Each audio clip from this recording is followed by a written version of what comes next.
Well, good evening, everyone. Welcome to Convention of States, Indiana Live. Glad you could join us this evening. Let me ask a question to start off here. Do you think we have a big problem with our federal government? Well, if you do, stay tuned because I think we have a solution as big as the problem. So glad you could join us this evening. I'm going to now bring myself on here and get things rolling. My name is Dale Parrish. I'm the state director for Convention of States here in Indiana. And just want to let you know that our broadcast is basically in two segments. The first segment will be a discussion on a particular topic. That's what we generally devote, or we do an interview if we have a guest to bring on. Now this evening we have a topic, and our topic is a democracy or a republic.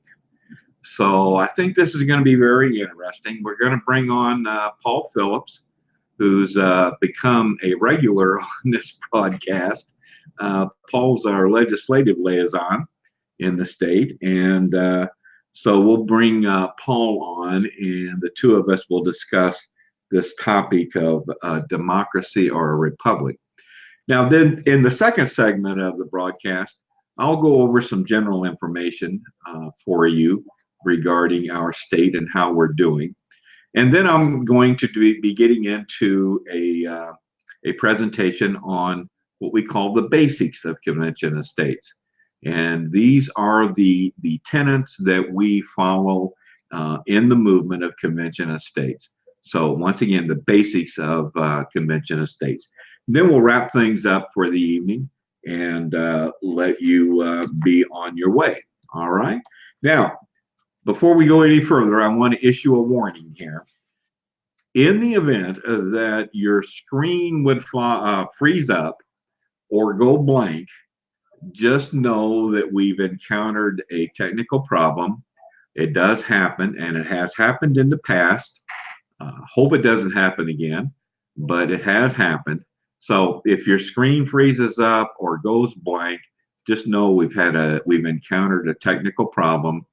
Don't wait for us to come back on, because it just takes too long to get everything up and going again. So please just put us on your calendar for next Monday evening and join us again at that time. All right. Let's then get to our topic, and I'm going to bring Paul into the broadcast here. So he'll be joining us shortly. Hello, Paul. Hi, Dale. Good evening. Glad you could join us tonight. Glad to be here. Now, as I said, we're going to be talking about democracy or republic, and our resource for this conversation this evening involves two podcasts that Paul does.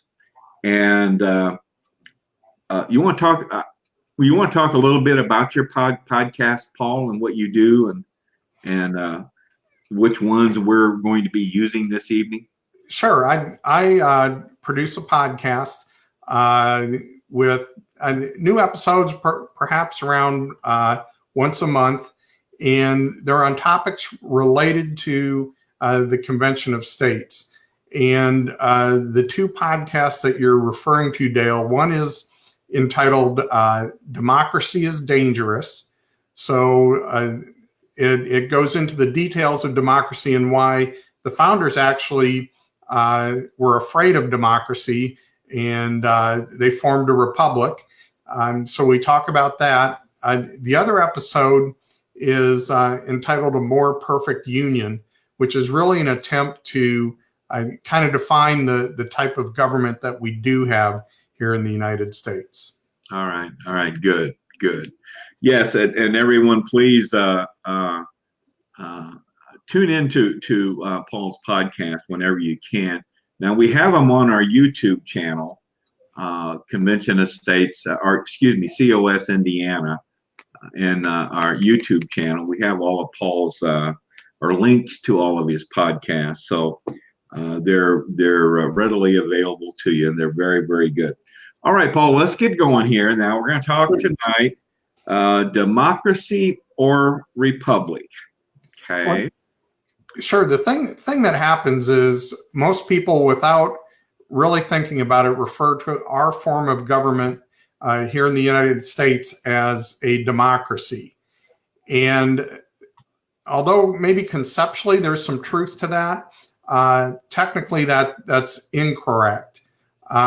We actually have a republic, but I think this error often occurs that we're commonly referred to as a democracy is because of one thing that both a democracy and a republic have in common, and that is, pardon me, who is the sovereign? Who's in charge, basically?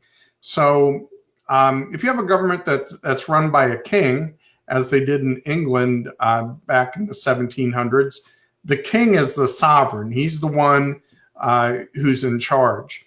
If you have a dictatorial government or a socialist government, for example, the government is the sovereign.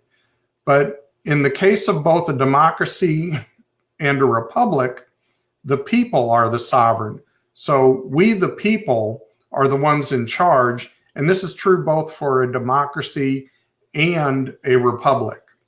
But you know, it is so true that you hear this said so many times, reference made to our democracy, saving our democracy, or continuing our democracy. I see that said, and and I see it said by leaders that should know the difference, and as well as others, many others. It just seems to be an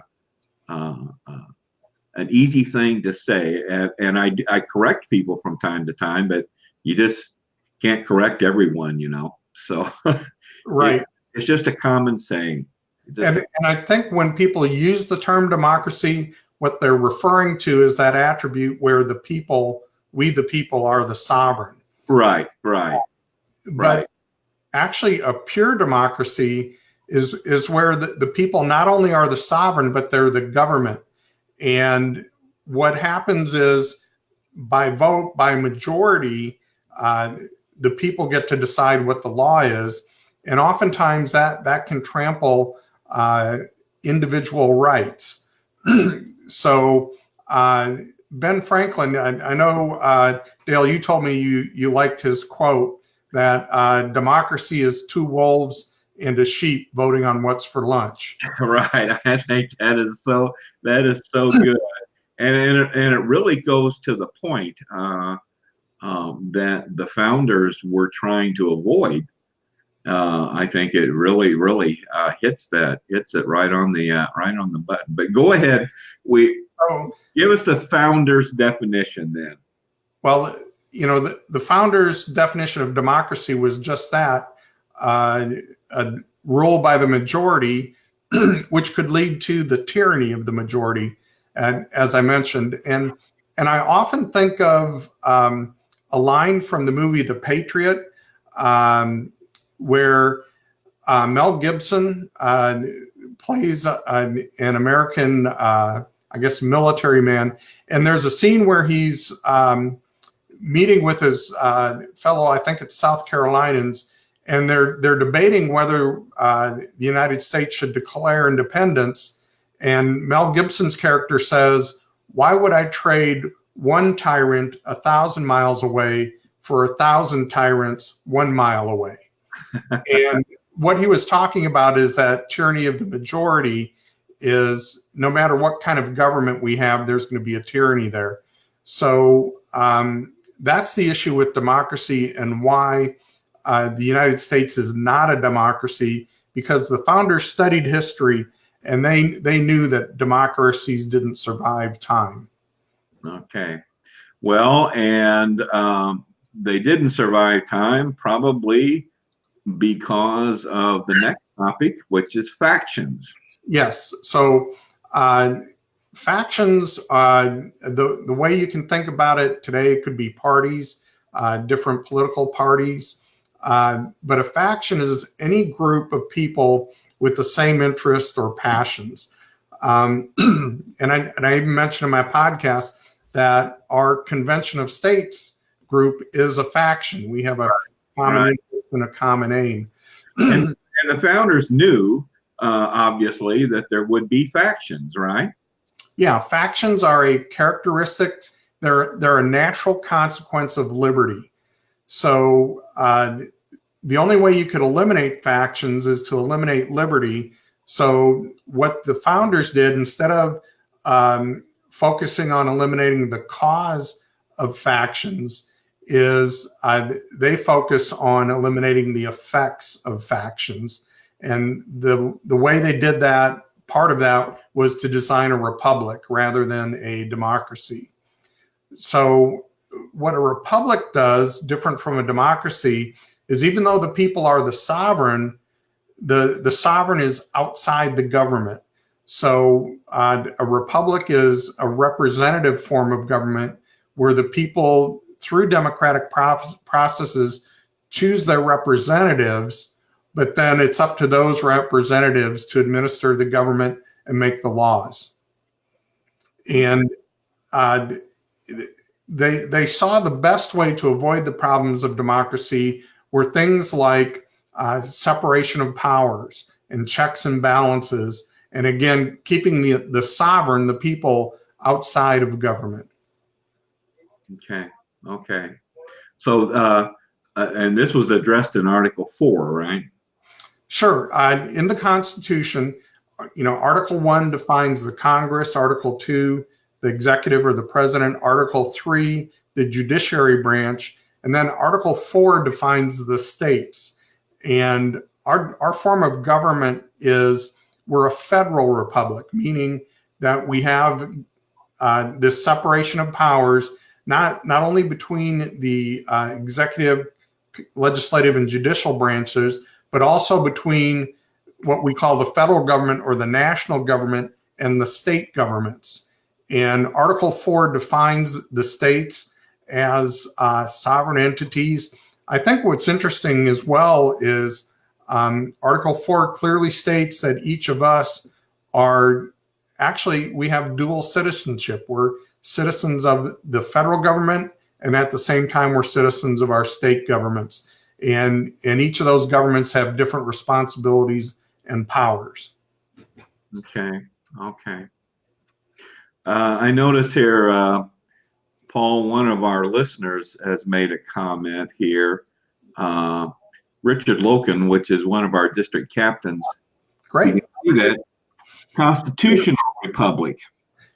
Excellent point. So we're expanding the definition here. So we're a republic in that the sovereign elects representatives to work in government. We're a federal republic, meaning that we have a separation of powers. And then we're a constitutional federal republic, which I think is a great definition of our form of government, meaning that we have a constitution that restrains the government in order to protect individual rights and prevent the factions that are going to form from trampling over the rights of individuals. Yeah, that was a very good point. Thank you, Richard. Good point. Well, so our country had experienced really a mixture of governments then, right? Well, certainly. As Richard pointed out, we're a constitutional form of government. We're a federal form of government. We're a republic or Republican form of government. And we certainly do have democratic elements in selecting our representatives and those in government. Some states have ballot initiatives, which is certainly a democratic way of introducing laws. But we've got really a mixture in trying to disseminate the power of government as much as possible to avoid tyranny, to avoid the government becoming too powerful. But But if I was looking for a simple definition of the type of governance we have here, I would call it self-governance, where we as citizens, being the sovereigns, we essentially govern ourselves rather than being governed by our institutions. Right. I thought it was very important, interesting. I kind of jumped ahead here, but in your podcast, you explained how the problem that the founders encountered, the difference between a citizen and a subject. Sure. The founders were subjects of the King of England at the time they declared their independence, and the Constitution clearly states that we are citizens. And to me, citizens is actually an office of government, just like a representative or a senator or a judge. There is governmental power or sovereignty in our role as citizens, and there are some unique ways that we fulfill those responsibilities. One is by voting and selecting our representatives. Another is by petitioning the government, by making known what we would like to have happen. Another one that maybe some people like to avoid, we participate in the judicial branch when we're called to jury duty. And in jury duty, we can judge not just the accused, but the laws that are applied. And we're given the power to dispense justice as well. So it does come back to self-governance. That's all part of self-governance. Okay. All right. Good, Paul. Thank you very much. I might mention here that on our next broadcast, which will be a week from tonight, Paul's going to come back again. Like I said, Paul's becoming a regular on this program, but Paul's going to come back again, and we're going to talk about Colonel George Mason.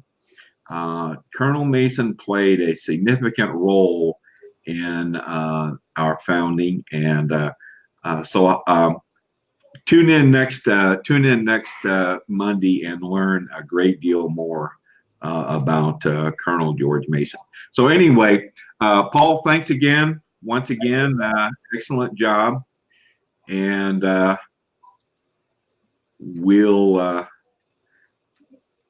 just cleaning up some stuff here, Paul, that you can't see. So thanks, Paul. Have a good day. See you. All right. See you next week. All righty. Okay. Well, I want to now move into our second segment, and let me get whoop, nope. I hit the wrong button there. There we go. And let me see here if I can, there we go. And I want to try and make this as large as I can here so that everyone can get a good view depending upon the type of device you're using this evening. So let's get into then our second segment. First thing I wanted to tell you about is the resources that we have available to us here in the state of Indiana for Convention of States. Now, our main resource is the conventionofstates.com website.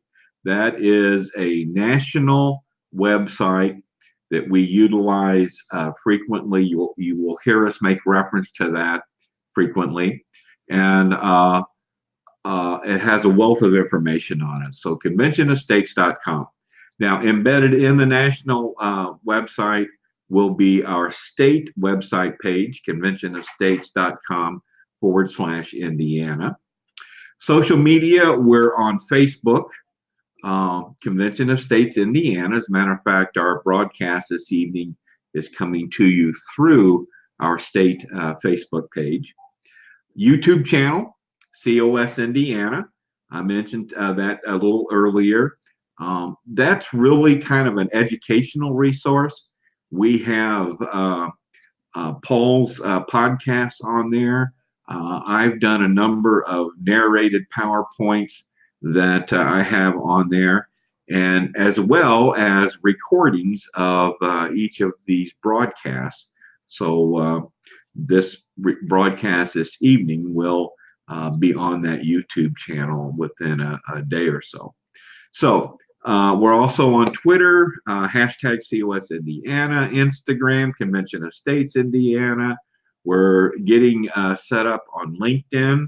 So we're trying our best to hit all the social media platforms out there. As a matter of fact, we have an individual here in our organization that is in charge of seeing that we are well represented on the various social media platforms. So those are the resources. Very quickly, some numbers for you. In 2018, here in the state of Indiana, we surpassed 30,000 supporters.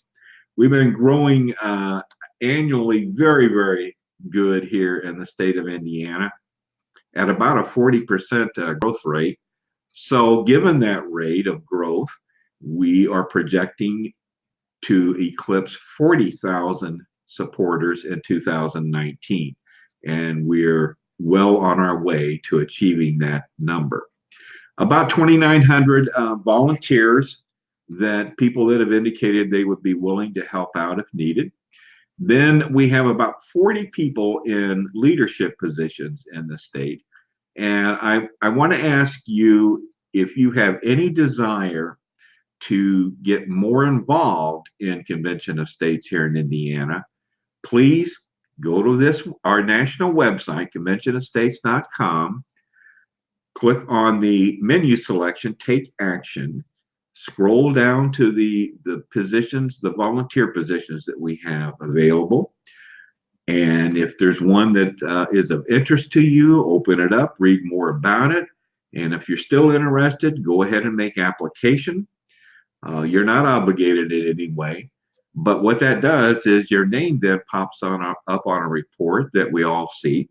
And one of us then will be in contact with you to further discuss your interest. So we need people in leadership positions. So I encourage you, if you want to get more involved, go to the conventionofstates.com website. All right, let's get into then the basics. The three tenets of Convention of States involve the problem, the solution, and the plan. Now, our problem in one sentence is that our federal government's out of control and will not relinquish power and will not address some of the basic structural issues that we need to have addressed. Now, we're not blaming any one political party. Both parties have contributed to this. Been going on for decades. It's not something brand new that has happened. It's been going on for a long time. Once again, our federal officials just lack the will and the courage to address these issues. Now, I say issues. We've identified 3 abuses by the federal government that we feel need to be addressed now. The first one is our national debt. If you follow this at all, you know we're in excess of $22 trillion, maybe 23 by now. I haven't checked lately, but I know we're in excess of 22 trillion. Our regulatory crisis, I know our current administration has been eliminating some regulations, but much, much more needs to be done in this area, not only on regulations, but controlling the creation of the regulations. You know, the administrative state now is considered to be the 4th branch of government, and it's just gotten much too large. And the last one has to do with state sovereignty. Basically, the role of the career politician is what comes into play here, and how the balance of power has tilted much, much more in the favor of the federal government instead of a balanced effect. So the career politician here is, we think, a major player in this, and we think term limits is something that we need to impose to address this particular problem. Okay, what's our solution? Well, the solution that we have is right in Article 5 of our Constitution. Now, Article 5 describes the two methods to propose amendments to the Constitution. And we're going to touch on those very briefly, but this is what we're all about, and that is holding an Article 5 Convention of States for the purpose of proposing amendments to the Constitution that are going to address those abuses that we see happening by the federal government. Now, two methods. The first method we're used to, we know about, that's where 2/3 of Congress propose amendments or an amendment. Then it has to be ratified by 3/4 of the state legislatures, which would be 38 states. If it's ratified, it becomes an amendment to the Constitution. Well, there is a second method, and that is where 2/3 of the state legislatures apply to hold a convention of states for the purpose of amending the Constitution. Any proposed amendments that would come out of that convention would have to go through the same ratification process as with method 1. So it would require 3/4 of the state legislatures, or 38 states, to ratify any amendment or amendments that would come out of the convention. All right, our plan. As I mentioned, we need to get 34 or 2/3 of the state legislatures, which would be 34 states, to make application to hold this convention. And these applications all have to be exactly the same. So the first part of our plan is the application strategy. We have literally drawn up the actual application that we want to get states to pass. And again, we need 34 states to make this happen. In this application, we address fiscal restraints, limiting power and jurisdiction of the federal government, and term limits. Those three areas comprise the subject matter of that application, and it's the subject matter that drives the agenda of the convention. So that's our strategy, is to get the states to use our application, or some also referred to as resolution, that we've drawn up to make this happen. The other part of our plan is mobilizing the grassroots, and that involves you, me, our state legislators, and getting more and more people involved, and getting more people supporting what we're trying to do. That's growing the grassroots. So if you're interested at all in what we're doing, we would more than welcome your involvement. We are now in all 50 states across the country. I mentioned here in Indiana, we surpassed 30,000 supporters in 2018. Nationwide, we're over 3.9 million supporters. And I mentioned we're in all 50 states. Our momentum is growing. We need to get 34 states. We do have 15 that have passed the resolution. Indiana is one of those states. We were number 6 to make this happen. So we would enjoy and very much love to have your involvement in Convention of States here in Indiana. Okay, let me get back to our screen here. And there I am again. I just wanted to mention again, before we close out here, that our broadcast next Monday evening will be on, our topic of discussion is going to be Colonel George Mason. And you, Paul, will be coming back to join me in that conversation. And I think you'll learn a great deal as to who this person was and the role that the important role that they have played in the founding of our country. I want to, before I close out, I want to recognize some people that have tuned in this evening to our broadcast. Carolyn Thomas.